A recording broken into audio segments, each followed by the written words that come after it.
بسم اللہ الرحمن الرحیم۔ السلام علیکم معزز ناظرین۔ حضرت ابو بکر صدیق رضی اللہ عنہ کے اسلام لانے کا قصہ۔ جب تمام اہل بیت اسلام میں داخل ہو گئے تب آپ صلی اللہ علیہ وسلم نے احباب اور مخلصین کو اس رحمت کبریٰ اور نعمت عظمیٰ میں داخل ہونے کی دعوت دی۔ سب سے پہلے آپ صلی اللہ علیہ وسلم نے اپنے صدیق با اخلاص اور محبت با اختصاص اور رفیق قدیم اور ولی حمیم یعنی حضرت ابو بکر صدیق رضی اللہ عنہ کو ایمان اور اسلام کی دعوت دی۔ حضرت ابو بکر رضی اللہ عنہ نے بلا کسی تأمل اور تفکر کے اور بغیر کسی غور اور تدبر کے اول وہلہ میں آپ کی دعوت کو قبول کیا۔ آپ صلی اللہ علیہ وسلم نے صدیق کو پیش کیا اور ابو بکر رضی اللہ عنہ نے تصدیق کی۔ ایک ہی تصدیق نے صدیق بنا دیا۔ چنانچہ حدیث میں ہے کہ میں نے کسی پر بھی اسلام پیش کیا اور اسلام سے کچھ نہ کچھ ضرور جچ کا، مگر حضرت ابو بکر کہ اس نے اسلام کے قبول کرنے میں ذرا برابر کوئی توقف نہیں کیا۔ حضرت امام اعظم امام ابو حنیفہ رحمہ اللہ سے جب یہ دریافت کیا گیا کہ سب سے پہلے کون مسلمان ہوا تو ارشاد فرمایا کہ رجال احرار یعنی آزاد مردوں میں سب سے پہلے حضرت ابو بکر رضی اللہ عنہ نے اسلام لایا، اور عورتوں میں سب سے پہلے حضرت خدیجہ رضی اللہ تعالی عنہا، اور غلاموں میں سے حضرت زید ابن حارثہ رضی اللہ عنہ، اور لڑکوں میں سے حضرت علی رضی اللہ تعالی عنہ۔ بدء الوحی کی روایات سے اگرچہ بظاہر یہ معلوم ہوتا ہے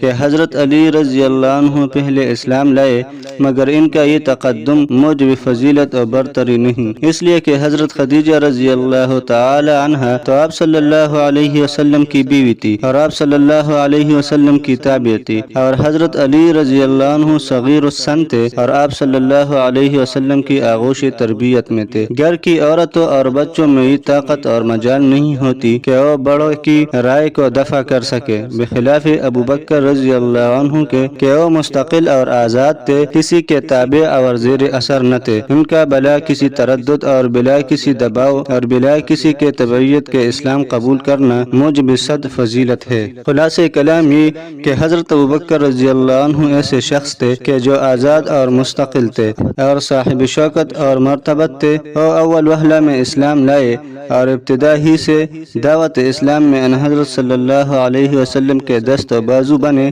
اور مال و متاع اور زندگی کا کل سرمایہ اسلام کے لیے وقف کر دیا، اور کامل 13 سال تک ہر طرح کی تکلیف میں ان حضرت صلی اللہ علیہ وسلم کا ساتھ دیا اور دشمنوں کی مدافعت کی۔ حضرت علی رضی اللہ عنہ میں کم سنی ہونے کی وجہ سے دشمنوں کی مدافعت اور ان کے مقابلے کی طاقت نہ تھی۔ حضرت ابو بکر رضی اللہ عنہ نے اسلام میں داخل ہوتے ہی اسلام کی تبلیغ شروع کر دی۔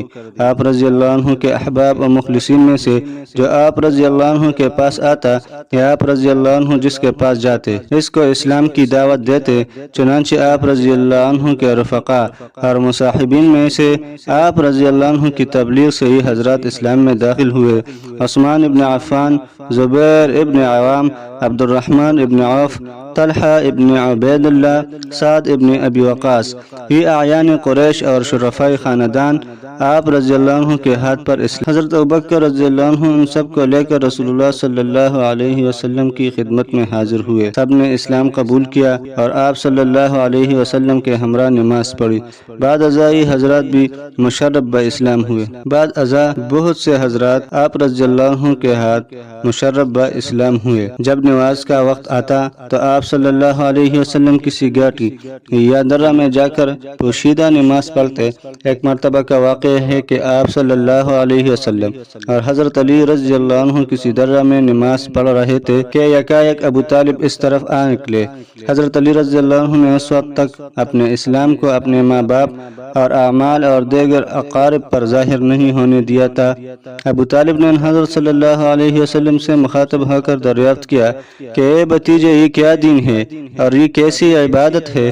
آپ صلی اللہ علیہ وسلم نے فرمایا، اے چچا، یہی دین ہے اللہ کا اور اس کے تمام فرشتوں کا اور پیغمبروں کا، اور خاص کر ہمارے جد امجد ابراہیم علیہ السلام کا دین ہے، اور اللہ نے مجھ کو اپنے تمام بندوں کی طرف رسول بنا کر بھیجا ہے۔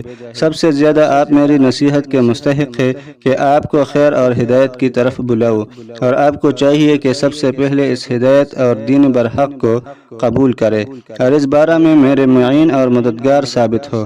ابو طالب نے کہا، اے بھتیجے، میں اپنا آبائی مذہب تو نہیں چھوڑ سکتا، لیکن اتنا ضرور ہے کہ تم کو کوئی نقصان نہیں پہنچا سکے گا۔